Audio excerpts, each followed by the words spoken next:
Okay, I want to break down your basic pole sit for you, and instead of just giving you a 1, 2, 3, go kind of thing on this, I really want to give you a ton of options so that no matter what your strength is right now, and no matter what your body size is, you have an option to do this sit. Very basics, just talking through it verbally. In your basic pole sit, when you sit on the pole is as close to your crotch as possible. You're going to start up close to the pole, you're going to hold yourself to the pole, pick up your legs, and cross them. That is just super basic on how this is going to go down. Now, I'm going to break this down way more than that.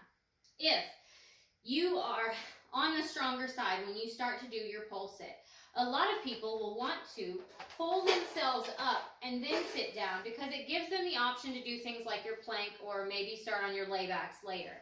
So what I'm going to do, if that's the case, is I'm going to start very close to the pole. I'm going to reach up a little bit higher, elbows facing that way. Hands are not twisted to the side or anything like that. I'm going to pull myself up, cross my legs, and sit. If you are like, okay, well, I'm starting to be able to hold a position on the pole, but there's no way that I can do that pull-up, then what you're going to do instead, again, hold yourself close to the pole, bring your elbows either in so that you can hold a solid position right here, or if that's a little bit too hard for you, you're going to wrap your arms like this. My wrists and hands are comfortable. There should be no pinching or anything like that. But from this position, I have a very strong position to be able to hold myself in one place while I cross my legs. Now, if you get into that and you're like, that shit isn't going to happen. There is no way at this point, either I just started pole or whatever, I don't have the strength. I cannot possibly hold myself in one spot yet. Then what you're going to do is put your arms in that same position, crossed over, squeeze tight to your body, and then you're going to take one leg, make a big circle with it, and push down onto the pole. This is going to grip your inner thigh and give you a little skin contact with that leg so that you can rest some of your weight on that to pick up the second leg and cross. Now, you figured out your arm part. You're going to go into the legs.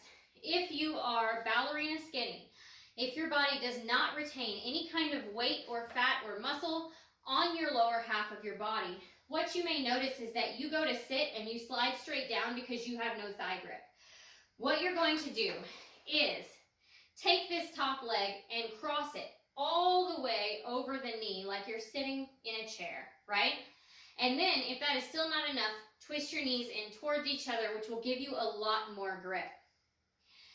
If you need to do something like a plank, you're going to cross your legs at your ankles and again, twist your knees in towards each other.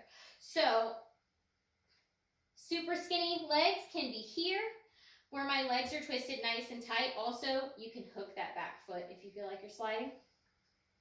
Or, I straighten my legs and turn my knees inside towards each other because that's going to give me extra thigh grip.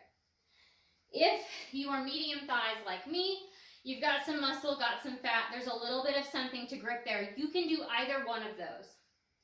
So depending upon what it is stylistically that you're trying to do, and depending upon your pain tolerance at this point, it all gets better. That's called body hardening. You can go look that up, but it will improve. It will not always be so painful. Then when you're here, you can either cross, you can bring your foot back like the other one where I showed you. You could hook it, just try not to do that forever. Or straighten those legs out, and again, for the extra grip, turn your knees in towards each other because that's going to add to your thigh grip. If you have fabulously big, bold, beautiful thighs, do not try to cross here because trying to get that over there and maintain the pole, you're going to end up with a gap in here that's going to cause you a whole lot of trouble and cause a lot of sliding. Instead of trying to do that, start with the straight leg and your ankles crossed. And again, if you need a little extra grip, turn those knees towards each other.